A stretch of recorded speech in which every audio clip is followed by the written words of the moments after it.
साहब मेरे तो 3 बेटियां हैं, फिर भी मैं बहुत खुश हूँ। लेकिन आपके तो। मैं एक मामूली औरत हूँ, इतनी मामूली हूँ कि आपकी नज़र भी मुझ पर नहीं पड़ी। लेकिन मैं आपको देख रही हूँ। आप अपनी बीवी के साथ डॉक्टर के यहाँ जा रहे हैं, उसकी कोख में लड़की या लड़का यह जानने के लिए। असल में आप अपनी लड़की की हत्या करना चाहते हैं, कोख में ही। आपको ये ख्याल भी नहीं आ सकता कि जिस सड़क पे आप जा रहे हैं उसे मैंने बनाया है। मैंने यहाँ रोड़ियाँ बिछाई और फिर उन्हें दुर्मुठ से कूटा था।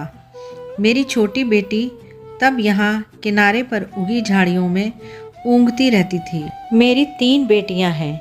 मेरा आदमी कहता था कि अगर बेटा नहीं हुआ तो मुझे छोड़ देगा। उसने कहने के लिए मुझे छोड़ भी दिया, पर अब भी पका पकाया खाने के लिए जब तब आ जाता है। चिकनी चुपड़ी बातें भी करता है। मैं सब समझती हूँ, फिर सोचती हूँ चलो मेरी बेटियों का बाप है। कमाल है, जिन बेटियों से वह छुट्टी चाहता था उन्हीं बेटियों के नाम की थाली में उसे परोस देती हूँ। वह समझता है बेटियाँ बोझ हैं। मेरी तीनों बेटियाँ सांवली हैं, उनकी काली आंखें हैं, बड़ी बड़ी पके जामुनों जैसी, और हाथ बड़े फुर्तीले हैं, खूब काम करती हैं। मेरी ही तरह वे तरह तरह के धंधे पीटेंगी, पर फिर भी उनके होने से मुझे बड़ी तसल्ली है। मैं अकेली तो नहीं हूँ ना। तुम समझते हो लड़कियाँ बेकार होती हैं, औरतों के कामों को आप जानते ही नहीं। अरे देखो, मैंने सड़क बनाई, धान की रोपाई की, कपास चुना, कपड़े की फैक्ट्री में रेलिंग की, आलू खोदे, 3 बेटियों को जन्म दिया, पाला पोसा। क्या मैं बेकार हूँ? ये जो तुम चाय पीते हो, इसकी पत्तियां भी लड़कियां ही चुनती हैं, और क्या क्या नहीं करती। इतने धंधे औरतें करती हैं कि गिनवाने मुश्किल। और तुम्हारा ये सूटर कोई 1 पौंड का होगा। 1 पौंड ऊन इतनी होती है कि दिन रात लगकर 3 दिन में उसका सूटर बनता है, जिसके मुझे 12 रुपये मिलते थे। तब बच्चियां छोटी थीं तो सोचती थी घर में उनके पास बैठे बैठे बुनाई कर सकती हूँ, लेकिन धंधा बड़े नुकसान का था। फिर ठेकेदार ने मीन मेक निकालनी शुरू की और मुझ पर गलत नज़र डालने लगा, तो मैंने ये धंधा छोड़ दिया। फिर आटे की फैक्ट्री में काम किया, बड़े काम छोड़े और पकड़े। 2-4 मुर्गियाँ और बकरियाँ तो खैर पालती ही हूँ। इसी तरह रूखा सूखा चलता है।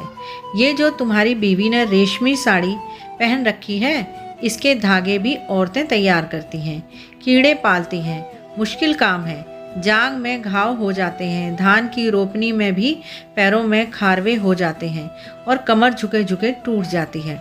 मुझ पर पैसे होते तो अपनी लड़कियों को पढ़ाती लिखाती, उन्हें मास्टरनी बनाती या डॉक्टरनी।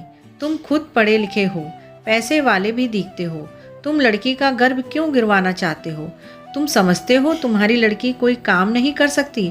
अरे आदमी कोई फालतू चीज़ नहीं, 100 काम है उसके करने को। फिर इस तरह सोच समझकर लड़कियों को मारना तो कुदरत से खिलवाड़ है। अगर मान लो तुम्हारे घर लड़का हो गया तो तुम क्या सोचते हो, वो तुम्हें लड़की से ज़्यादा प्यार करेगा? फिर लड़के बिगड़ते भी बहुत हैं आजकल। उनका ध्यान शरारत, ताश और मारपीट में ज़्यादा हो गया है। मान लो लड़की ही पैदा हो जाए तो क्या? तुम उसे पढ़ाना लिखाना, वो तुम्हें खूब प्यार करेगी। लड़कियां माँ बाप को खूब प्यार करती हैं। तुम्हारे घर में रौनक होगी, सो अलग से। तुम सोचते हो दहेज देना पड़ेगा, तो तुम उसे खाने कमाने लायक कर देना। दहेज मांगने वाले से शादी मत करना। हो सकता है आप ही ऐसा लड़का मिल जाए जो बिना दहेज के शादी कर ले।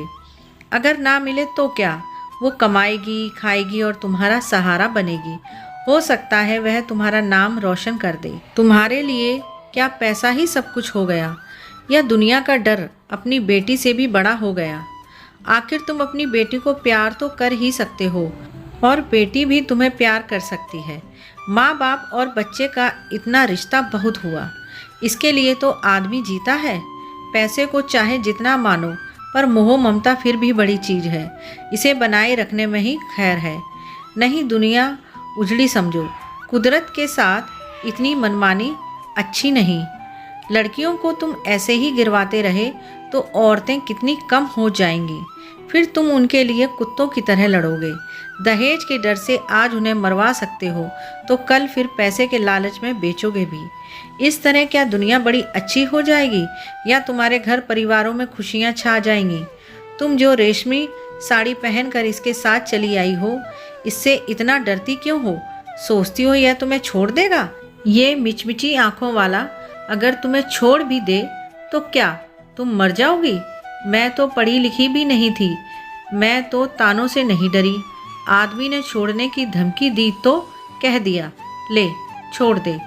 अब भी मेहनत करके खाती हूँ, तब भी मेहनत कर लूँगी, पर वो क्या मुझे छोड़ पाया? हम औरतें बड़े काम की हैं, हमें ये ऐसे ही थोड़े छोड़ सकते हैं।